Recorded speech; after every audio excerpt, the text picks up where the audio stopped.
Sorry, guys. I've been sick. That's why the top 10 best movies of 2019 is coming out right now in the beginning of February. I'm sorry, I didn't have any time to go to the theater, so I had to go out and get DVDs of the movies that I wanted to see. Took a darn while, especially for my number one pick. But I got the 10 movies that I thought were best right here, baby. And we're starting off with Spider-Man Far From Home. Now I know what you're thinking. Wait, what? Each three best movies list, you put a Marvel movie on there? You're not a real cinema guy. But, just take a step back. And when you watch the movie Spider-Man Far From Home, it's great. It's funny, entertaining. I liked every character. I liked the villain. Every aspect about it, except for maybe the cinematography, I thought was exceptional. I went in there, was happy, walked out, and I was like, damn, what a good movie. It just sat in my mind. I didn't even think it would make the top 10, but you know what it did? Good on you, Spider-Man 2. Now at our number 9 spot, we got Ad Astra. Beautiful movie. Cinematography, top notch. It's on par with Interstellar. Honestly, that's how good it looks. The acting, let me tell you. Brad Pitt, Tommy Lee Jones, Ruth, I don't want to say her last name, and Donald Sutherland. Great performances. And just an interesting and very weird movie. And you'll see a lot of picks on this movie are weird movies that don't really fit a gel. And Ad Astra, good movie. Intriguing. It looked beautiful. Great acting. And I don't know what else you'd want from a sci-fi movie, to be perfectly frank. Now at number 8, we got a little controversial. The Joker. Some people didn't like it. I can respect their opinion, but I love Joker. From the brilliant performance from Joaquin Phoenix, who really just gives it his all. He deserved the Oscar. I don't know about his speech though about baby cows. I don't know, that kind of threw me off. But regardless, it is a grim, bleak movie about this poor dude turns to life of crime, becomes one of the most iconic supervillains of all time. And as that, honestly, I don't see how it could have been done better. Sure, it's like King of Comedy and share some elements, but I really think it does a good job standing on its own. And it's probably the best superhero related thing I've seen all year.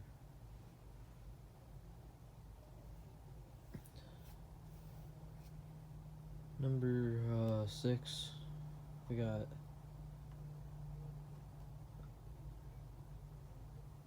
number 7. Sorry, I can't count. We got Knives Out. Just a fun movie. It's a murder mystery.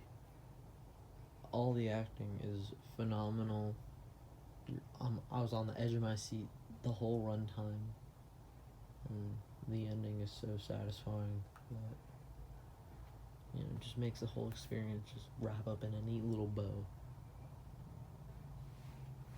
Like, sure, Joker was a great movie, but I'm never gonna see that again. Knives Out, I want to watch it like 10 times in a row. Like each night, I want to watch it. Like, I want to watch it again right now. That's how good it is. Alright. Number 6. We got Hereditary guy with Midsommar. With probably the scariest movie I've seen all year. Which which is surprising because the movie takes place in day, all in the sunlight, and it managed to be just so frightening and disturbing. I guess my gripes would be the girlfriend character. I didn't side with her fully until like the last act when her boyfriend cheated on her.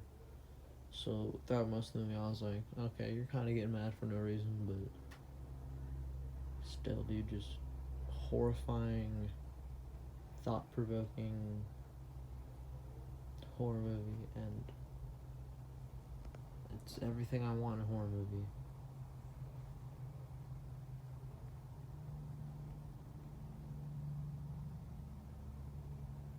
Alright. Number 5. We got Marriage Story. That is on Netflix. Like, a bunch of scenes got leaked online, and people were like, man, these people can't act. I could act better than this. Okay, first off, you need to, like, shut the fuck up and kill yourself. First off. Then mail a bomb to any of your children's houses, because if there is an offspring that is even remotely like you, they should be absolutely massacred. Oh, sorry. Marriage Story. A beautiful movie about marriage. Acting is phenomenal. I don't know what these people are talking about like they can act. They can't. And the performances here are just all Oscar worthy. And they were Oscar worthy. They were nominated.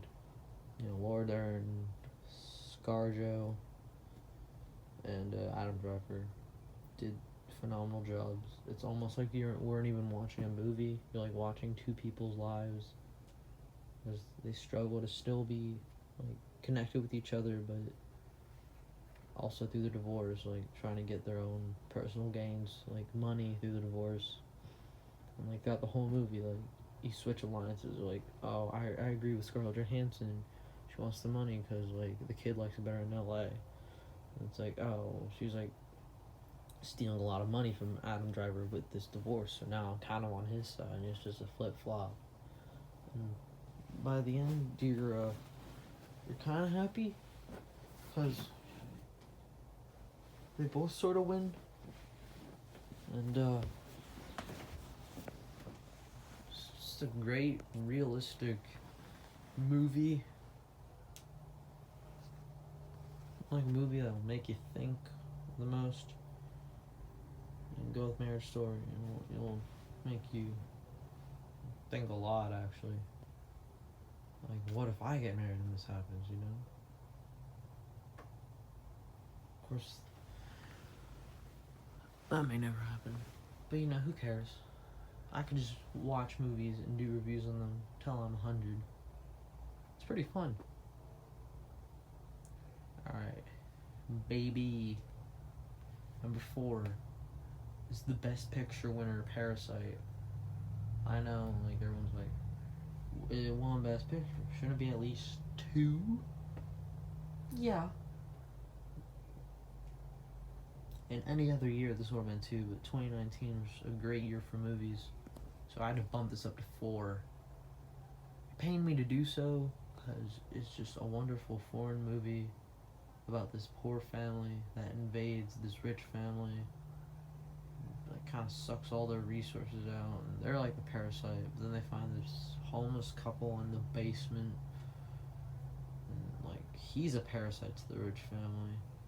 And then in the end, it's just a bloodbath. And, it's one of the most entertaining movies I've ever seen. Once you get past the subtitles, it is a roller coaster of a movie. You know, you laugh, you're scared, cry, you're happy. Just all these like different emotions in this one masterpiece of a movie.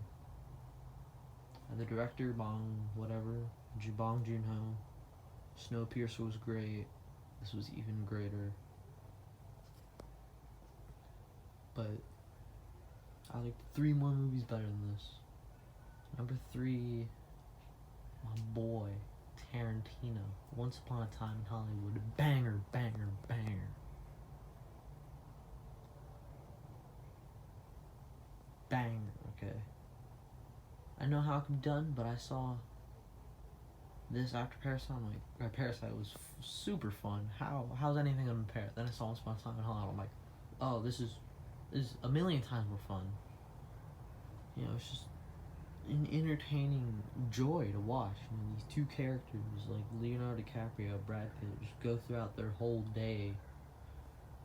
They're funny, they're charismatic, and like, you love them. You love these characters.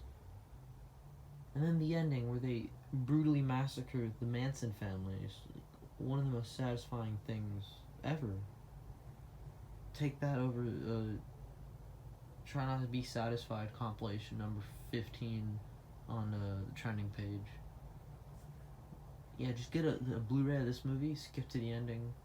You'll be splooging on the walls, let me tell you. Let me tell you what. It's like Tarantino at his best. Still at his best. One of his best movies, this is, in my opinion. Still doing bangers, and hope his last film really closes it off. Now we got number 2. The movie that made me care the most about it was Uncut Gems. It's like the main character is a total dick, but like you watch the movie and like for some reason you're just like, I want him to get out of here. And throughout the movie, like he could get out at any point, like of this crime business. But he's like, no, I gotta go double or nothing. I have to get more money. And you're just like, no, please don't. And it's a thrill. My heart was pumping the whole time. I was sweating. The ending basketball scene was like the most tense movie scene maybe all year. It was. I felt like I worked out by the end of this movie. It was amazing. And then at the end, when he dies, he gets shot in the head at the end of the movie. It's almost a happy ending for this guy, because if he just kept living, he would just kept getting deeper and deeper. So, I'm glad he died while he was on top.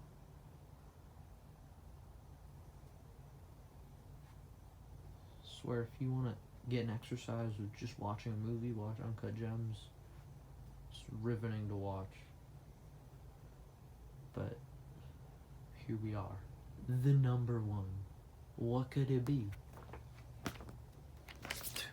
I saw this movie 2 days ago on DVD. I'm like, okay, people like this. I'll see it. And up being maybe one of the best films of the decade. Maybe the best. I'm talking, of course, about The Lighthouse, starring Willem Dafoe and Robert Pattinson. Everything about this movie is like 10 out of 10. The cinematography, like the shots of the lighthouse, how it's all black and white, looks beautiful. You're just looking at it, you're just like, this looks bomb, this looks baller. 10 out of 10. The acting, they should want an Oscar. Screw this Asian dude, whoever his name is, like, throw him in throw him in China and he'll die from the virus, but Willem Dafoe hasn't won an Oscar. I think I care more about that than I do about racism, because that dude needs to win an Oscar, like, ASAP, like, now. Robert Pattinson gives an equally great performance, and it's just, my phone's gonna cut off soon, so I'll have to continue this in a part 2, but watch The Lighthouse.